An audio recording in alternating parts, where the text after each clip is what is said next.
Hello, good morning and good evening to all of you from around the world. Welcome to this webinar on monitoring living heritage and education, contributing to heritage safeguarding and to achieving SDG 4 on quality education for all. The webinar is organized by UNESCO. It is hosted by ISHCAP, which is the International Information and Networking Center for Intangible Cultural Heritage in the Asia-Pacific region, under the auspices of UNESCO, and sponsored by the Cultural Heritage Administration of the Republic of Korea. A word of thanks to our partners. My name is Susanne Schnüttgen from the Living Heritage entity in the culture sector of UNESCO, and I have the pleasure to be your co-moderator here today. Allow me, first of all, to make a few technical announcements. The webinar is live streamed through ISHCAP's YouTube channel. We are providing simultaneous interpretation in Zoom. You have English, French, Spanish, and Korean. And we are streaming the session in each of these 4 languages on YouTube. If you are on Zoom, please click the interpretation button and then choose the language of your choice. On YouTube, please choose the streaming channel in the language of your choice. If you wish to participate, exchange, and ask questions, you can do so in the Zoom webinar space. Please click on the button in the questions and answers section. Dear participants, in this webinar, we're going to explore opportunities and challenges of monitoring living heritage in education, based on the results of a recent expert meeting on the topic. We will exchange with distinguished, experienced experts from 10 countries who will share insights and examples and provide advice.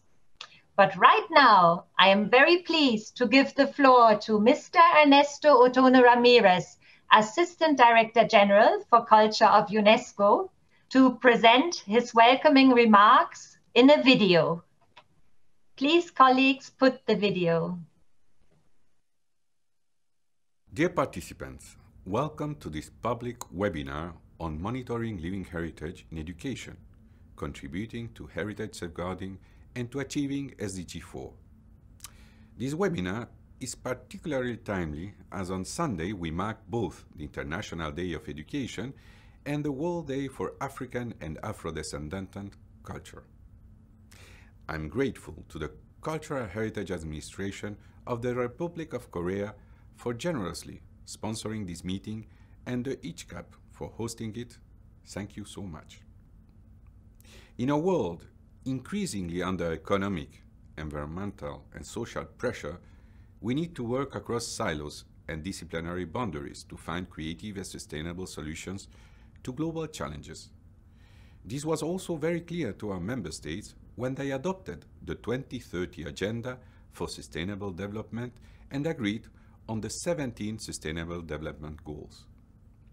UNESCO, as the only United Nations agency with a core mandate in education and culture, provides a unique setting for a holistic and intersectoral response to global challenges. For this reason, the Assistant Director General for Education and myself launched in April 2020 an intersectoral initiative entitled Education and Culture Together in Action to Advance the SDGs.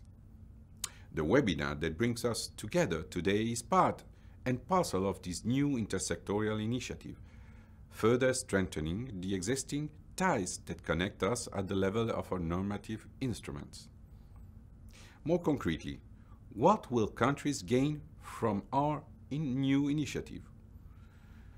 As concerns living heritage, it means new opportunities for countries to safeguard the living heritage present in their territories, since the modes and methods of transmission that are recognized by communities can be strengthened in education programs. Education programs can foster respect for living heritage and provide new spaces to ensure its transmission to future generations. As countries work to achieve SDG 4, UNESCO's new intersectoral initiative hopes to create opportunities to enrich the quality and relevance of education. Living Heritage can provide context-specific content and pedagogy for education programs and bring schools closer to communities. It offers communities and individuals a sense of identity and continuity and can help them build resilient, peaceful, and inclusive societies. Living Heritage is therefore an incredibly rich resource for attaining the SDG 4, which advocates for the appreciation of cultural diversity and of cultural contribution to sustainable development. This webinar will share the results of the December expert meeting, which generated deeper insight into the issue of monitoring progress in the related fields of living heritage and education, and provided examples and guidance for the future. Thus, our online gathering today illustrates the value of ensuring that the education and culture sectors work more closely together to better support countries' efforts to achieve the SDGs and safeguarding living heritage, while at the same time implementing UNESCO's normative instrument as a means to do so. In this spirit, I thank all of you for your continued support for the safeguarding of living heritage and the achievement of the SDGs, and wish you an inspiring webinar.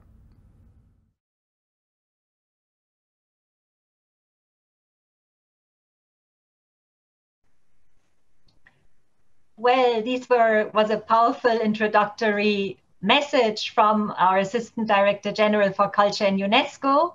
And next, I'm very pleased to give the floor to Mr. Kim Yoon Mo, who is the Administrator of the Cultural Heritage Administration of the Republic of Korea, who are sponsoring this meeting. So we will also benefit from his welcoming remarks by video, through a video message. Please project the video. 안녕하십니까. 대한민국 문화지청장 김현모입니다. 이번 무형유산 교육 모니터링, 문화유산 보호 및 지속가능 발전 목표 4의 기여, 유네스코 온라인 회의를 후원하게 되어 매우 기쁘게 생각합니다. 문화지청은 지난 2019년부터 유네스코 아태 무형유산 센터를 통해 교육 관련 지표에 대한 이해를 높이고 관련 정보를 공유할 수 있도록 적극 지원하고 있습니다. 전수교육대학 제도를 도입하고 무형문화재 징검다리 교실 프로그램을 지원하는 등 정규 교육을 통한 무형유산 전승 방안 마련에도 힘쓰고 있습니다. 오늘 회의는 무형유산 보호 협약의 이행 노력과 지속가능 발전 목표의 연결을 모색하여 국제사회가 하나의 공동체로 상호작용할 수 있는 중요한 기회가 될 것으로 생각합니다. 오늘 함께하신 에르네스토 오토네 유네스코 문화사무총장부, 팀 커티스 유네스코 무형유산과 과장님, 비베케 옌슨 유네스코 평화발전 분과 과장님, 그리고 유네스코의 모든 동료분, 자넷 블레이크 교수님을 비롯한 발표자들과 패널들께 감사의 말씀을 드립니다. 또한 행사를 준비해 주신 금기영 아태 무형유산센터 사무총장께도 감사의 말씀을 드립니다. 지켜보고 계신 모든 분께 환영의 말씀을 드립니다.